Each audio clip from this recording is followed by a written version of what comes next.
Hello everyone, this is Joe, Four Soft Corners here, and for today's video, I have something a little bit different. This was a little rabbit hole I went down. I think it started, I don't remember if I saw a video of clips from the 1999 All-Star Game in Boston at Fenway, where they did the All-Century team and Ted Williams came out, and I started down a path where I was looking stuff up, and I know ticket stubs have become very popular. I mean, definitely if it's a game you were able to go to and have your own stub, and there's a lot of memories that go with that. But then also, I know people just pick up tickets from, historic games or milestone events that happened. But instead of going down that path, I thought it would be kind of cool to have the programs. It was something I never really thought too much of, but started just looking up, and I thought still something that I was not at any of these games, but still something that is kind of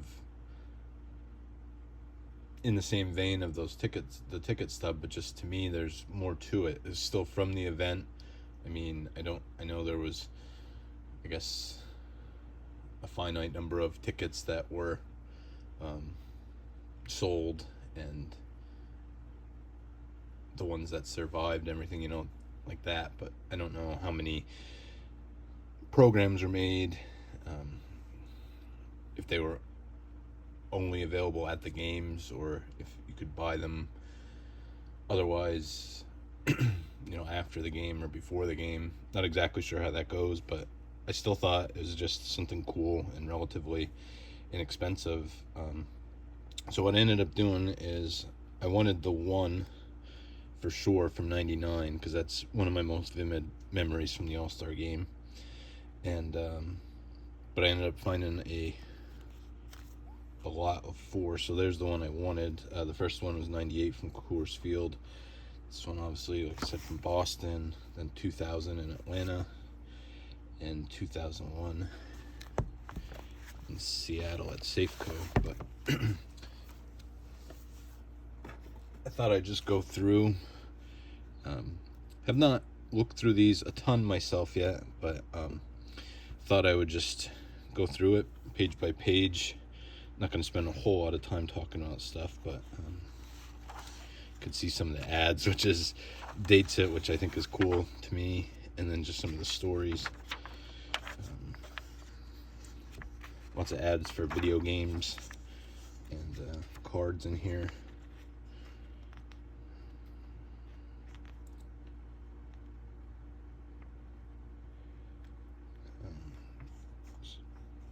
Cool ad there. Advertising baseball tonight.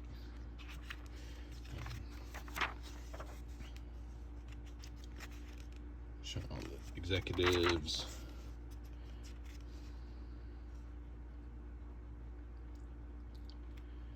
I think this is talking about the home run derby, which that year was won by Ken Griffey Jr. So obviously this is '98. So obviously, let's see here. It's ad for video games. Triple Play '99. Obviously it's '98. So at the forefront of everything was the home run chase that year with McGuire and Sosa and Griffey initially. So I don't remember if he got hurt or just felt. I think he ended up with 56 home runs that year. So just couldn't keep pace with those guys, but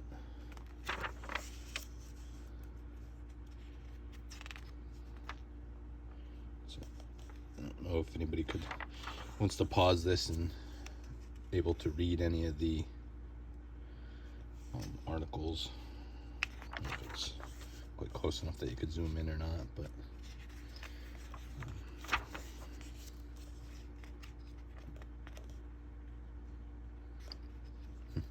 kind of funny over here. I don't know if this is saying about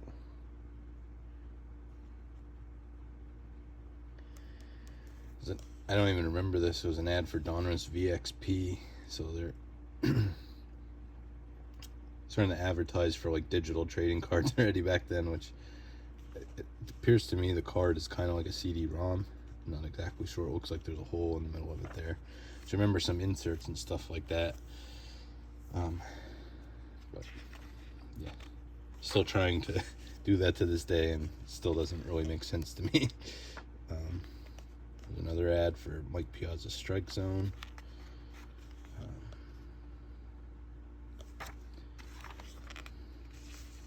There's an article on Harry Carey. I believe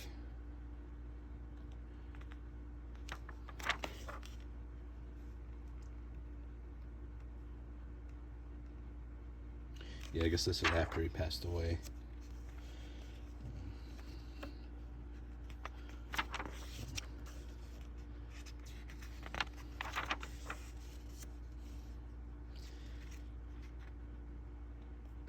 There's an old starter advertisement for clothing. Thought this was neat over here. Catching up with All Stars for Life, and definitely a different group of guys there with Bird, Mark Fidrich, Doc Ellis, and Mickey Rivers.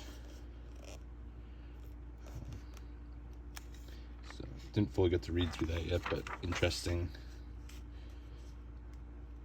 crew of guys there that they chose to check out on, like where are they now.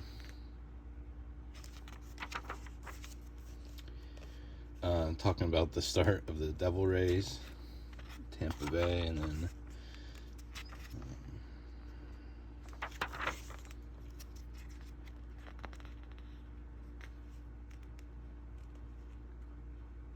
there's an ad for Topps. So there's Tampa Bay and then Arizona here. So yeah, like I said, definitely, the defining moment of this season was the home run chase, and I more so probably let my opinion known on comments on other people's videos where they might talk about it. Let's just see here an article about numbers retired. I thought this was cool. This is kind of this article called Fertile Ground, talking about at that point the influx of some of the Japanese players.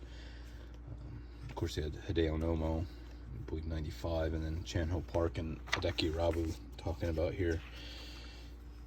So then, not long after that, I don't remember if it was 2000 or 2001, Seattle had, I think it was 2000 maybe, had Kazuhiro Sasaki, the closer, I believe won the Rookie of the Year. And I think the following year is when Ichiro debuted, so kind of really took over the game there. But like I said, not really let my viewpoint known maybe too much, but as far as guys like McGuire and Sosa and any of the, here's an ad for Flair, which I'll just break in, sorry I keep interrupting myself, but seeing the Flair logo made me think of, I had opened this box a couple months back on my channel, a box of 98 Flair Ultra. So just, like I said, seeing the Flair logo made me think of that. So if you want to check that out, pulled a really cool insert card from there. So it's, like I said, a couple months back now, but in my videos there if you ever want to see that. But definitely, I was 15 at the time, at that summer in 98, I guess 14 going on 15, and I mean, it was just captivating. Like, I just had a love for the game, and didn't really lose that at all. I mean, the strike in 94 sucked, and didn't really understand it at the time, I guess. And so as far as myself, the game didn't really lose me at all. I still loved watching and loved following all these guys. But I think for a lot of people, the excitement of the home run chase that year kind of really brought a lot of people back, I think. So say what you will about the steroid guys, but I definitely take the viewpoint that I don't think they should be held out of the Hall of Fame or anything like that. I think Major League Baseball and the executives definitely knew what was happening at the time, but they knew the increased popularity it was bringing back to the game, so they weren't going to do anything about it. And earlier in the beginning here, you saw the commissioner at the time, Bud Selig, showed he's now in the Hall of Fame. So if all this happened under his watch, and like I said, you could say what you want, but had to know it was happening, and he's in the Hall of Fame, I don't see why it stops any of these guys from making it themselves. So that's my little piece on that. I know it's a very polarizing topic, and like I said, I mostly only ever let my opinion known by commenting on other people's videos, but just want to get that out there. And so here's an article about putting together an all-star cast of celebrities. I guess not based just on their movie roles, but as real life roles. You can see I guess it's a mashup of both. I mean, I know Billy Crystal, I don't know how serious it was, but tried out in spring training one year with the Yankees. I mean, obviously I know it was for publicity, but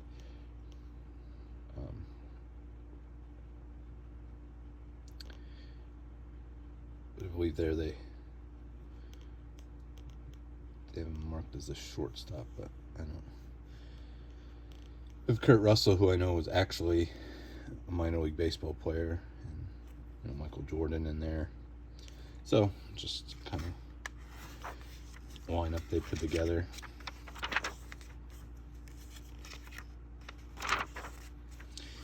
This is pretty cool. Some cool photos in here, photo ops from the season to that point. So you have David Wells, perfect game there. Like I said, Mark McGwire there. So I guess I pulled a couple cards out. Like I said, this is to me, the defining moment of that year, or the first thing you think of. So here's a hit brigade card of insert card of Mark McGwire. That's from '99. I don't know if I actually had anything from '98. And here's a Topps Pristine refractor. Just two cards there for pair with Big Mac there. Keep going. Here's a ad for Upper Deck Collector's Choice. This is a card I don't believe I have. I definitely would like. It's Ken Griffey Jr. wearing the number 42. I believe that was before they actually made Jackie Robinson Day a thing, but I think he just petitioned to ask if he could wear it on what is now known as Jackie Robinson Day. There's an awesome picture of Kerry Wood from his 20 strikeout game. So that happened in '98. Thought this was kind of funny here with, maybe what ultimately, I don't know at this point yet what was happening, but maybe ultimately led to Bonds developing into what he did. Get his own notoriety like McGwire and Sosa from that year, but in here depicting him fielding and just saying about him getting ready to catch another ball. So kind of just funny, like what was to come there. Great shot of Griffey's swing there.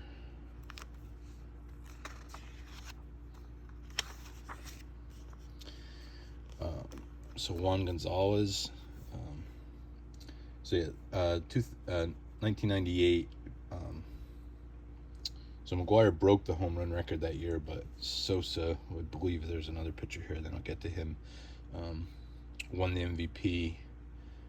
And in the American League, Juan Gonzalez won the MVP. I know at the break he had 96 RBIs, so everybody was talking about while the home run record was going on, about him possibly breaking Hack Wilson's RBI record. I wanted to look up. I know he ended up winning the MVP that year. I know he. I'm not exactly sure. I want to say he only ended up with like 130 some or 140 some RBIs, but I'm not positive. Shot of 2 pitchers here with Greg Maddux and Kurt Schilling.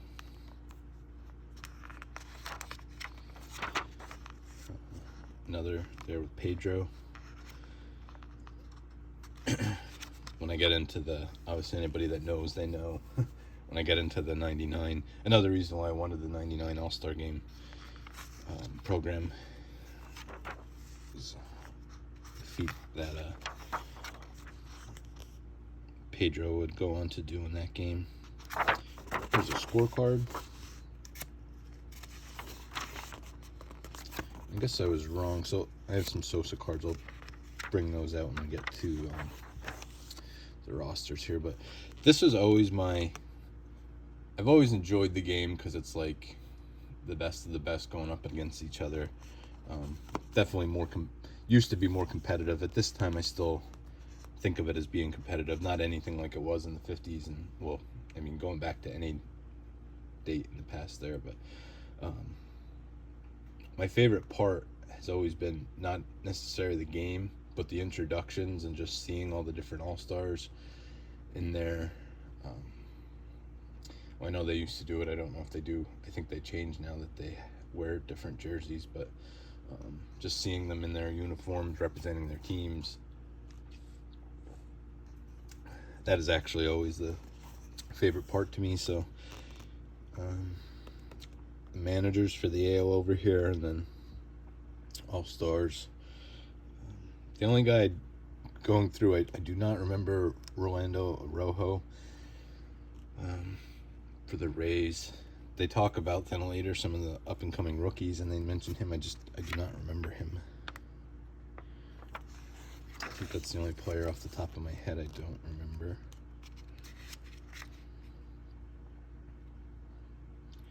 Like I said, definitely a lot of perennial guys in here.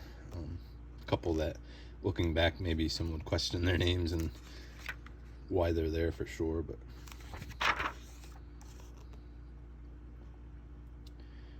I guess I'll point out one right here. You see Kevin Brown there. I mentioned the MVP award winners, so the Cy Young award winners in the AL, Roger Clemens.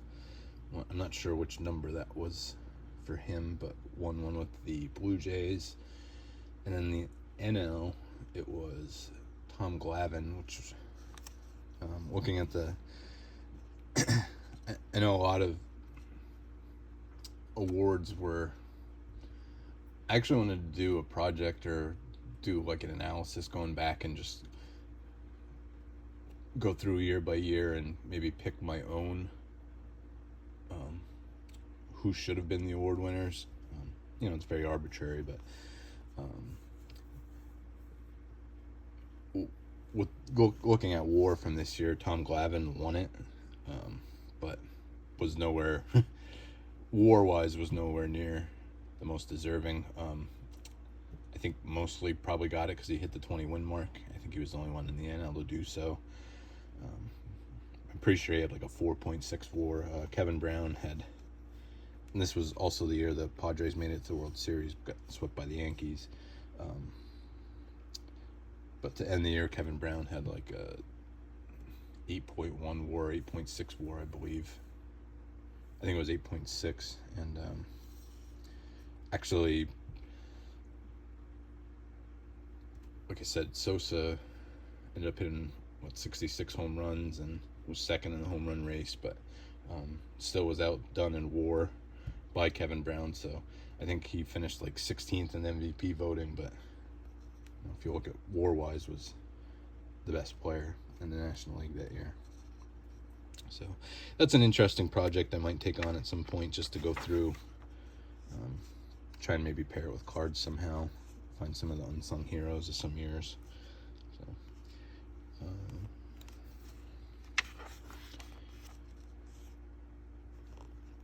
I thought this was cool. The honorary captains for the American League, I believe it was Lee McPhail, who's the former commissioner, I believe. But for the NL, it was Roberto Clemente's widow, Vera Clemente. So thought that was cool there to point that out. Here's a shot of Sosa just from the rosters. So here are the other two cards I pulled out. These are both from High Tech.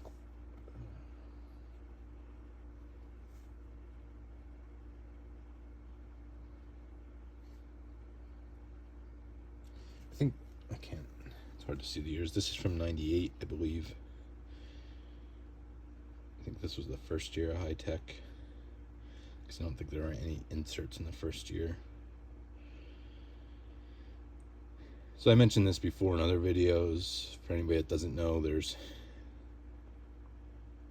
90 players in the set, and every player has 90 different patterns.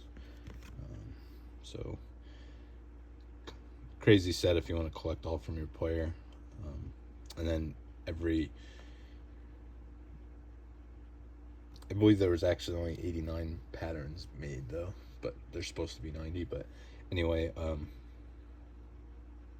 and then for every pattern there's also a diffractor version, which I did a video opening some packs, and I pulled a Frank Thomas of that. So just kind of a crazy set. And then this is from 99. This is Technicians insert. These cards are an acetate. Just thought they were really cool. Just noticed an error on here. It says 1990. It's not really focusing, but 1998 AL Most Valuable Player, which should be NL. It's a cool insert there. Like I said, just cards to me that when I think of 98, it's the first thing I think of is McGwire and Sosa.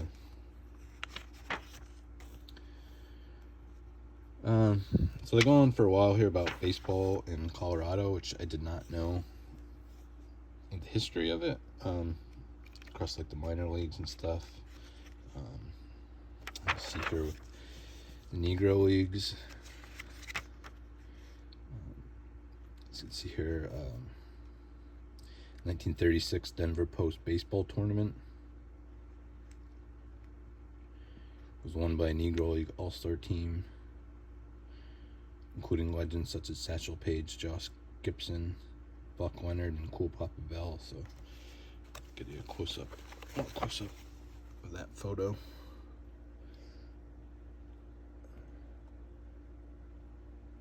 Okay, so yeah, on the bottom there, third from the left, Satchel Paige. On the bottom, second from the right there, Josh Gibson.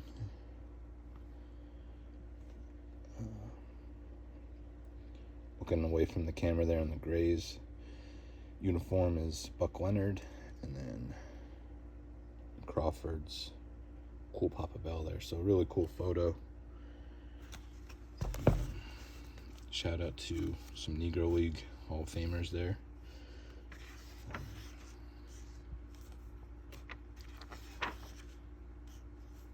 Talks about the start of, shout out during this, and I guess through the whole thing, because this is game being played at Mile High that year, to Ken from Ken's Cardboard. But talks about the start of the expansion team in '93. Some of the guys that were there from the beginning. Shows the draft, the guys they picked, and then guys they acquired via trade.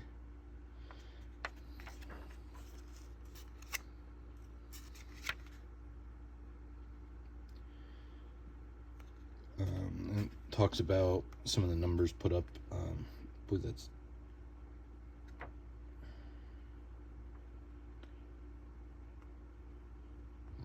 they mentioned. I'm pretty sure it's Ellis Brooks there. I believe it was his 96, which is crazy. Just the stats, and then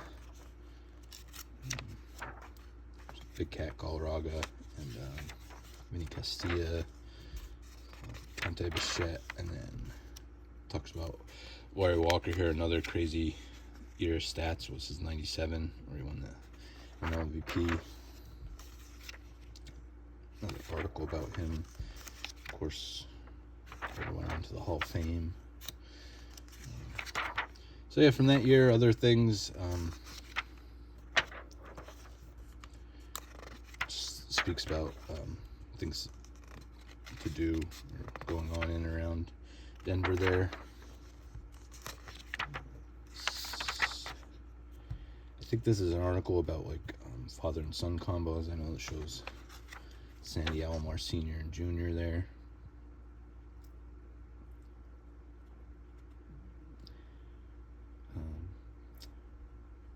Might be also, I think, about just kind of mimicking or players that took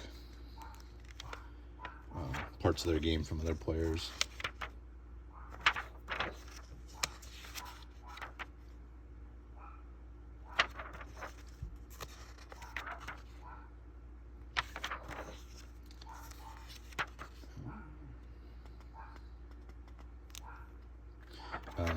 There's articles about the designated hitter in here.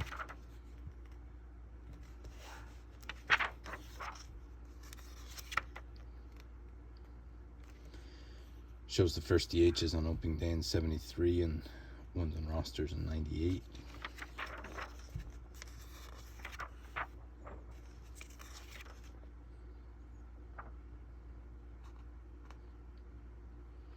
Talks about some of the best players ever here that ended as DHs. This was just an article about different terminology in the game. It's a cool ad with Cal Ripken Jr. I believe this is a print defect and doesn't look like anybody actually ripped it, just printed on a split sheet of paper there. Here's the article called Youngblood. So like I said, talked about Ben Grieve, who he won the Rookie of the Year that year. Todd Helton finished close runner-up to Kerry Wood, but Ben Grieve had a decent career, but definitely didn't live up to all the potential. Todd Helton definitely is making a case for the Hall of Fame, and I think should be in the Hall of Fame.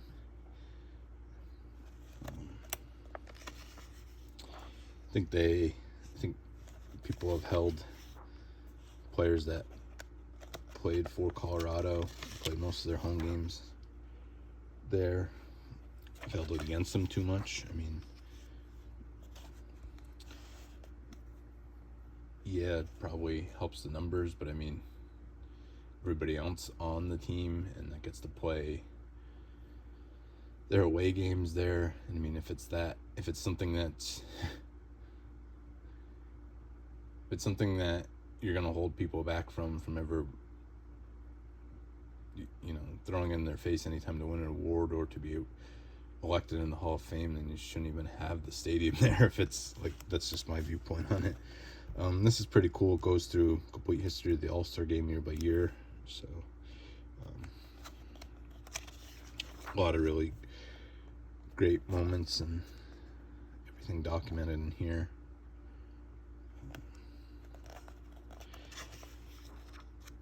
So as I wind up here, I think I got all the awards for the 98 season. The game itself, the AL won 13-8. Believe the MVP was Robbie Alomar Jr. I think he went 3 for 4 with a home run and RBI. But yeah, just kind of like a neat time capsule or snapshot of the time of the season. I guess World Series programs kind of do the same thing to commemorate the ultimate goal that every team's pushing for every year. But to me, the All-Star game is just, like I said, celebration of the best, and just meant to be fun. The home run derby is always fun, and just always enjoyed it. So just thought this was something cool to pick up. this was actually a couple months ago I did this. Just haven't gotten to showing it off yet. I have not picked any more up since. Something I definitely want to look into doing. Especially, I kind of like the way this went. I know it goes long, or this went long here. So I appreciate anybody that stayed around to watch this. So we're over 30 minutes already, but to me it's just really cool, and I know a lot of people will also, I think, appreciate this.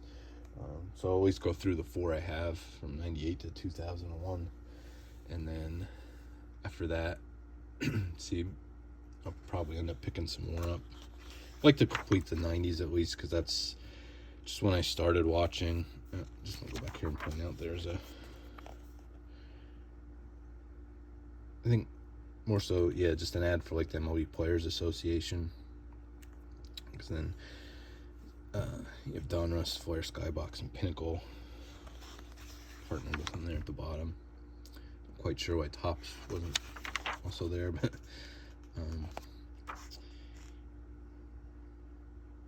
here's just an All-Star flashback from the '83 All-Star game. Fred Lynn hitting a grand slam.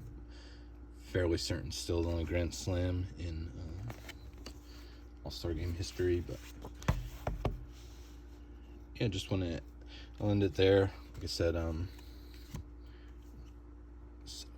maybe do a little thumbnail with these, but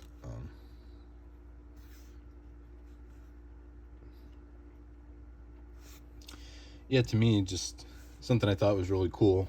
Like I said, this was the longest I sat and went through it, so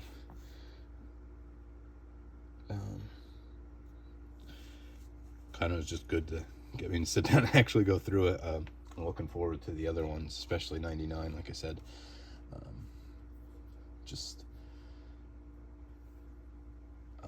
I'll get more into that game as we get there, but a lot of this stuff, either the full games or I know the home run derby, or at least highlights of them, are available. You can usually find on YouTube. I know I would back, and like I said, went down the rabbit hole and was watching a bunch of old home run derbies and the introductions from the beginning of games, and so I didn't look specifically, but I'm pretty sure you could find the home run derby from this year and probably the All-Star game itself there. So just something really cool to look back on, and like I said, this program is just kind of a snapshot of that whole experience. So all right, I rambled on enough, so thank you everyone that watched this, hung on for this long. Like I said, we'll have 3 more years of these at least coming up, and we'll get to them then. Probably try and pull some cards out for each one, but thank you everyone for watching, and just remember, any card can be a great looking card, even if it has 4 soft corners. Thank you.